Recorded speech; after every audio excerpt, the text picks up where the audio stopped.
Assalamualaikum warahmatullahi wabarakatuh.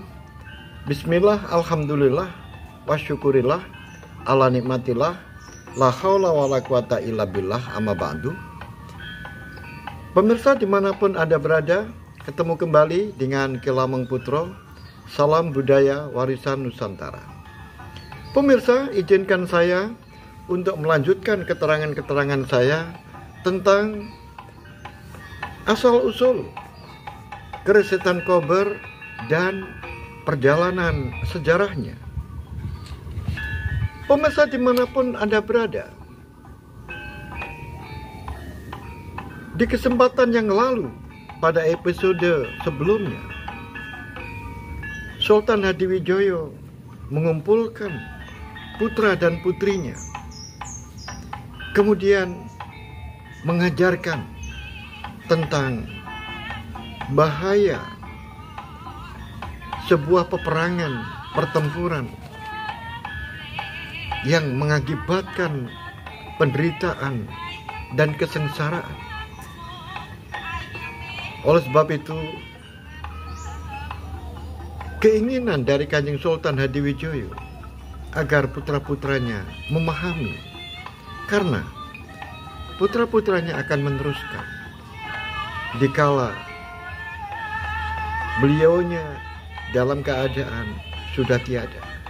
Pemirsa dimanapun Anda berada, sekarang Sultan Hadiwijoyo bersama dengan dua pangeran, yaitu Pangeran Loreng Pasar dan Pangeran Benowo, dalam perbincangan keduanya, pangeran diajak untuk memikirkan tentang keadaan negara dan strategi-strategi yang dipakai di dalam rangka memajukan negara. Pemirsa dimanapun Anda berada, kemudian Sultan Hadiwijoyo mengawali pembicaraan itu dengan menyampaikan sebuah kalimat. Wahai pangeran, Ramanda besok akan pergi ke Semarang untuk mengunjungi yaitu Eyang Kinsang. Kemudian Pangeran Benowo bertanya, wahai Ramanda, sekiranya keperluan apakah yang membawanya Ramanda sampai datang sendiri ke Semarang? Ketahuilah, pangeran, bahwa Ramanda sekarang ini sedang memesan kapal-kapal perang. Sudah dibuat oleh Eyang Kinsang 1000 kapal, sedangkan sisanya yang 4000 kapal ini masih dalam proses pembuatan. Oleh sebab itu, Ramanda ingin mengetahui secara langsung bagaimanakah proses pengerjaan kapal-kapal itu di galangan pantai Pagota. Dan di samping itu juga, Ramanda juga ingin mengetahui tentang kesehatan dari buyutmu, yaitu Eyang Kinsang. Pemirsa dimanapun Anda berada, kemudian Pangeran Loreng Pasar menyela di dalam pembicaraan itu. Mohon ampun Kanjeng Romo, apakah tidak sebaiknya agar Eyang Kinsang itu saja yang dipanggil ke Pajang untuk menjelaskan segalanya, sehingga Ramanda tidak datang langsung ke tempat buyut Kinsan. Kemudian Sultan Hadiwijaya tersenyum.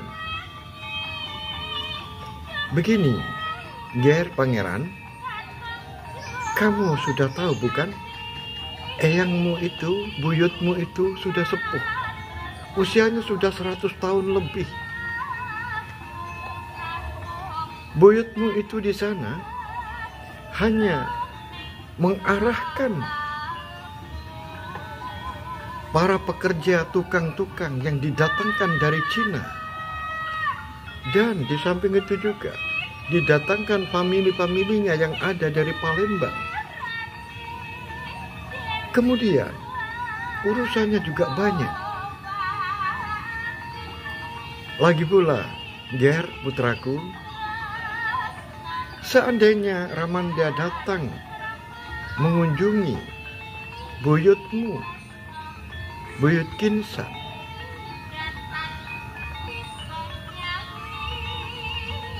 apakah Ramamu ini kehilangan kewibawaan kalau mengunjungi rakyatnya, apalagi itu adalah buyutmu, dan itu adalah eyangku, karena Kinsan adalah saudara dari Sultan Fatah di Demak,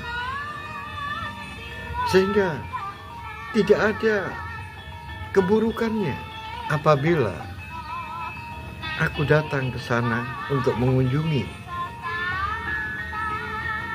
Kemudian Pangeran Benowo menyela, sungguh Kanjeng Romo sangat mulia. Pemirsa dimanapun Anda berada, kemudian Pangeran Loring Pasar bertanya, ampun Gusti Romo, Kanjeng Romo, aku mau matur, karena kemarin belum sempat aku mengatakan, karena ada unek-unek ganjilan di dalam hati saya. Kemarin Kanjeng Romo berencana untuk menikahkan adik-adik saya dengan Adipati Brangwetan, yaitu Adipati Tuban, Adipati Pemalat,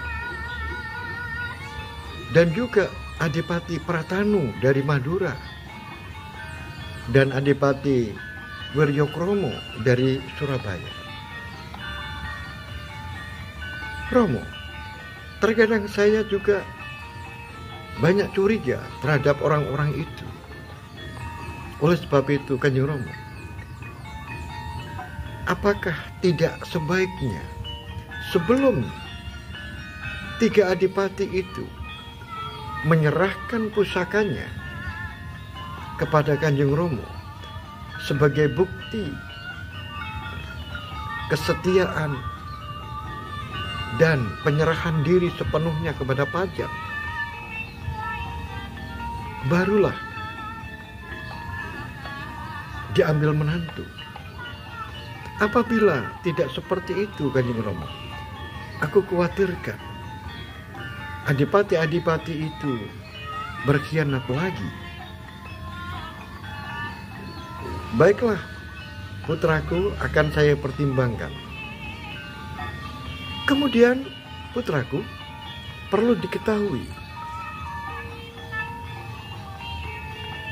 kemarin siang bibimu, yaitu Ratu Mas Kencono atau Ratu yang berasal dari Jeporo, datang kemudian memberitahukan kepada saya bahwa Raden Haryo Pangiri yang selama ini berada di Jepara ikut bibimu tiba-tiba menghilang, sehingga bibimu Ratu Mas Kencono atau Ratu Jepara ini khawatir terhadap keselamatan dari Raden Haryo Pangiri. Bagaimana menurut pendapatmu? Benar Kanjeng Romo? Menurut pendapat hamba, hilangnya Raden Haryo Pangiri ini menimbulkan banyak spekulasi. Kemungkinan saja ada sebuah rasa di dalam hati tentang nasib dirinya yang dulu ayahnya sebagai seorang sultan. Kemudian tiba-tiba pangeran yang ikut bibinya sebagai orang yang menjadi anak yatim piatu karena ayahnya mendiang Sultan Prawoto dibunuh oleh Raden Haryo Penangsang. Kemungkinan ada rasa sakit hati dan frustasi yang mendalam oleh Raden Haryo Pangiri. Oleh sebab itu hilangnya Haryo Pangiri ini, kemungkinan saja mereka mencari guru atau mereka mengumpulkan kekuatan. Demikian Kanjeng Romo. Benar, aku juga berpikiran seperti itu, Pangeran Loring Pasar. Oleh sebab itu aku mengharapkan kamu berdua, baik itu ucapanmu, baik itu tindakanmu, harus kamu hati-hati. Karena ancaman itu ada di setiap tempat dan setiap waktu. Pemirsa dimanapun Anda berada, kita tinggalkan dahulu di Pajar. Sementara di belahan barat, yaitu Ki Ageng Pemanahan dan Ki Ageng Penjawi, sedang berkunjung sowan kepada Buyut Banyubiru. Tentunya Ki Ageng Pemanahan dan Ki Ageng Penjawi ini silaturahim di hadapan guru dari Sultan Hadiwijoyo, Kiai Banyubiru adalah orang yang sangat disegani oleh Kanjeng Sultan Hadiwijoyo. Kemudian keperluan Ki Ageng Pemanahan dan Ki Penjawi adalah yang pertama menanyakan dan konsultasi tentang keris setan kober. Kemudian diceritakan tentang hal-hal yang terjadi setelah hilangnya keris setan kober. Dan itu juga akhirnya memberikan dorongan kepada Ki Ageng Pemanahan agar harus berhati-hati, karena orang-orang yang memegang keris setan kober itu, orangnya yang sudah baik bisa menjadi jahat. Apalagi orang jahat yang memegang keris setan kober akan lebih jahat lagi. Kemudian di samping itu juga Ki Ageng Pemanahan juga bertanya, konsultasi tentang janji Kanjeng Sultan.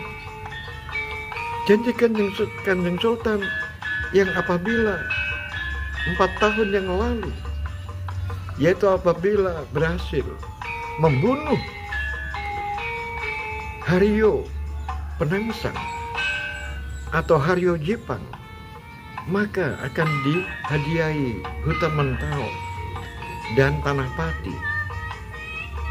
Rai Mas Ki Ageng Penjawi sudah menerima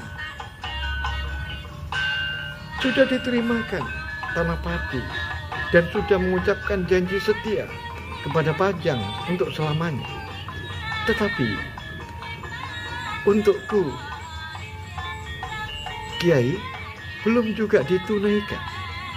Akhirnya Kiai Banyu Biru mengatakan, baiklah, kalau begitu sekarang kamu pulanglah ke Pajang, karena kamu nanti akan diajak oleh Kanjeng Sultan untuk menghadap kepada gurunya, yaitu Kanjeng Sunan Kalijogo yang ada di Kadilangu. Pemirsa dimanapun Anda berada, akhirnya Ki Ageng Pemanahan dan Ki Ageng Penjawi kemudian pergi meninggalkan Banyu Biru. Kemudian kita ikuti ke timur, Tinggiri. 3 adipati menghadap kepada Sunan Giri Prapen. Kemudian Raden Haryo Pemalat, Adipati Tuban, dan Raden Pratanu dari Sumenep yang menguasai Madura, dan Pangeran Singosari atau Wirokromo menghadap Sunan Giri yang keempat, yaitu Sunan Prapen. Kemudian mereka bertiga diterima di hadapan Kanjeng Sunan Giri. Kemudian ditanya tentang keperluannya. Ternyata ketika adipati ini memiliki rasa kekhawatiran yang sangat mendalam terhadap Pajang, karena 3 adipati ini mendengar kabar bahwa Kanjeng Sultan sudah menyiapkan armada laut, sudah memesan 5.000 kapal-kapal perang, dan itu pun masih memesan lebih banyak lagi di Jepara. Oleh sebab itu, 3 adipati ini merasa khawatir terhadap keselamatan Brangwetan. Oleh sebab itu, adipati-adipati ini menginginkan sebuah kedamaian, dan kedamaian itu dicapainya dengan jalan diplomasi. Bahkan 3 adipati ini siap untuk mengirimkan putri-putrinya agar dijadikan istri-istri selir dari Sultan Hadiwijoyo. Kemudian Sunan Giri menyampaikan, benar, bagus. Peperangan itu selalu menimbulkan bencana, kepedihan yang mendalam. Oleh sebab itu, kamu punya rencana yang baik. Biar nanti aku musyawarahkan dan aku sampaikan kepada Sultan Hadiwijoyo di Pajang. Pemirsa dimanapun Anda berada, rupa-rupanya perang urat saraf yang diterapkan oleh Sultan Hadiwijoyo untuk menggesah agar adipati-adipati Brangwetan merasa ketakutan sebelum berperang ternyata berhasil. Karena banyak dikirim orang-orang Pajang ke Brangwetan sebagai mata-mata untuk menyebarkan perang urat saraf. Isinya adalah menceritakan tentang kekuatan Pajang, kekuatan tentara daratnya dan tentara lautnya. Demikian juga sudah dipasang di Semarang, karena orang-orang Brangwetan sering mencari ikan sampai ke Jawa Tengah. Oleh sebab itu, jika mereka mendarat di Semarang, mereka akan tahu tentang pembuatan-pembuatan kapal perang yang demikian banyaknya. sehingga mereka kalau nanti diharapkan pulang ke Brangwetan bercerita tentang rencana-rencana Pajang untuk menyerbu Brangwetan dengan kekuatan penuh, dengan kekuatan yang luar biasa. Akhirnya mereka takut. Ternyata benar. Perang urat saraf Sultan Hadiwijoyo untuk melemahkan Brangwetan berhasil. Pemirsa dimanapun Anda berada, mari kita ikuti bagaimanakah Nyai Ageng Wonoboyo yang mencari berandal Singoranu. Ternyata Nyai Ageng Wonoboyo dan putranya Sidowini sudah sampai di Gunung Sumbing. Kemudian untuk mencari Singoranu memang tidaklah mudah. Kemudian Nyai Ageng Wonoboyo dan Sidowini menuju ke lereng Gunung Sumbing di bagian barat. Ternyata benar bahwa di tengah hutan yang sangat lebat itu ada pondok-pondok yang banyak. Tidak kurang 50 pondok. Bahkan ada yang di bagian tengah, pondok yang paling besar. Akhirnya Nyai Ageng Wonoboyo berhasil menyelinap, menyusup ke tempat-tempat itu. Kebetulan tempat itu lagi kosong, tidak ada orangnya. Sehingga dengan leluasa Nyai Ageng Wonoboyo dan Sidowini mengacak-acak masuk ke daerah itu. Ternyata sungguh luar biasa. Banyak wanita-wanita yang ditawan, dikurung di tempat-tempat,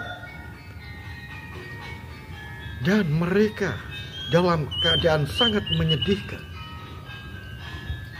Kemudian Sidowini merasa kasihan terhadap perempuan-perempuan. Mereka sepertinya sudah banyak yang teler. Kemudian Sidowini hendak melepaskan dari kerangkeng-kerangkengnya, tetapi dicegah oleh mboknya, yaitu Nyai Ageng Wonoboyo. Jangan Sidowini, karena ini nanti akan menimbulkan, kita akan dilacak. Karena sekarang ini kita sedang melacak. Oleh sebab itu, sementara ini biarkan saja. Kita sudah tahu semuanya bahwa Singoranu memang orang biadab. Kemudian setelah mencari di tempat itu tidak ditemukan Singoranu, akhirnya Nyai Ageng Wonoboyo melanjutkan ke lereng Gunung Sumbing di bagian selatan. Kemudian dimasuki tempat-tempat yang dimungkinkan sebagai tempat persembunyian khusus Singoranu. Ternyata benar, Singoranu bukan berada di lereng bagian barat. Di lereng bagian barat itu adalah anak buahnya.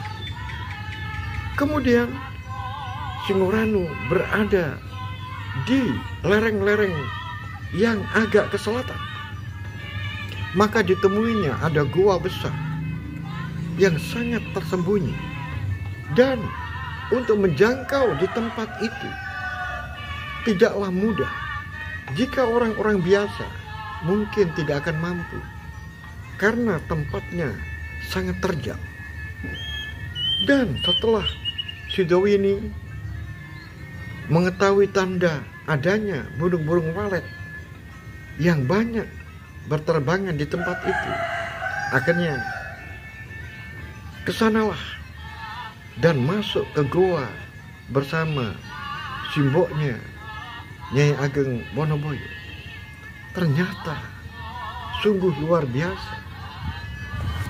Ditemuinya bangkai-bangkai manusia yang berserakan. Bahkan yang sudah menjadi kerangka, banyak banget.